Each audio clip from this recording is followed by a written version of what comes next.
Bonjour, donc oui, moi je suis Héloïse, donc responsable marketing pour Philips Baristina. Et aujourd'hui, on vous présente la nouvelle venue, sa grande sœur, donc Variety.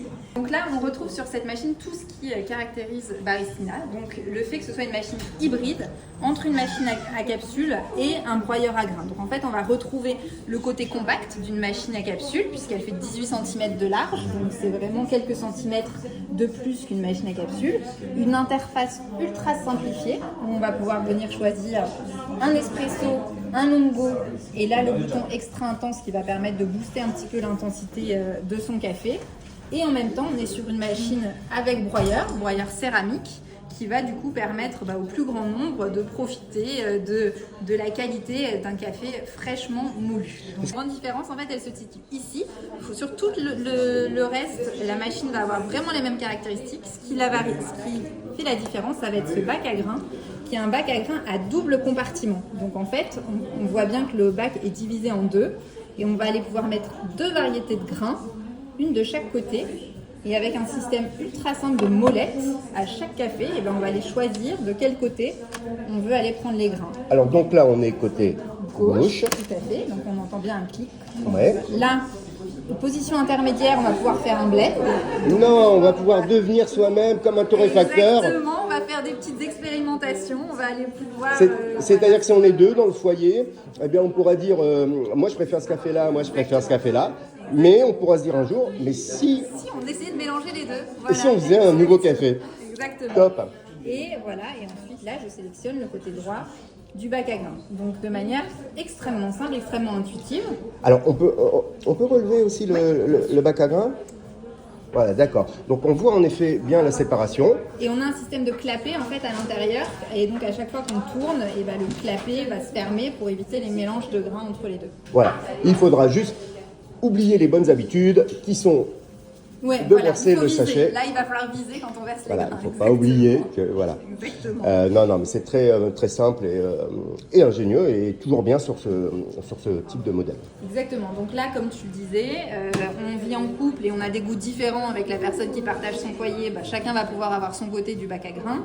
Ou alors, j'aime bien boire du déca de temps en temps, et je peux mettre du déca d'un côté et puis mon grain préféré de l'autre, et ça va me permettre, sans avoir de manipulation autre à faire, de varier. Ou alors, si j'aime boire mon espresso avec un certain type de grain, une torréfaction bien foncée, et par contre, quand je me fais des allongés, je préfère une torréfaction un petit peu plus claire, je vais pouvoir, choisir le grain que je préfère en fonction du type de boisson. Donc, il y a plein de manières de l'utiliser.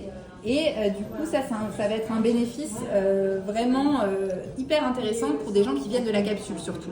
Parce que les utilisateurs de capsules, ils sont 72% à utiliser plus d'un type de capsule par jour. Donc ils aiment varier. Alors, Héloïse, avant de parler du prix, on revient un peu justement sur le bac à grains. On est sur la même contenance divisée par deux ? Non, on peut voir que le bac est un petit peu plus haut. Donc sur l'original, on a un bac avec une capacité de 170 grammes. Donc on a 170 grammes sur l'original. Et sur Variety, on va avoir deux bacs de 115 grammes chacun. D'accord. Donc 230 en cumulé. Ouais. Donc ce qui va quand même permettre de chaque côté de faire une dizaine de cafés avec chaque compartiment, puisqu'on est sur 9,5 grammes à peu près de café par dose.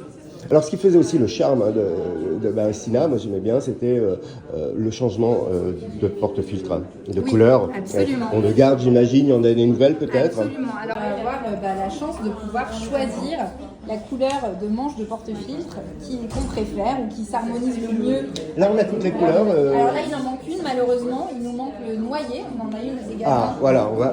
On a du bois de noyer, du bois de frêne, sinon les manches de couleur. Là j'ai sélectionné le bac de droite. Voilà, donc là on va la mettre en route, on va se faire un café. Un court ou un long ? Allez, un court. Hop, je sélectionne espresso. Voilà. Je swipe. Le fameux swipe, c'est un mouvement de gauche à droite.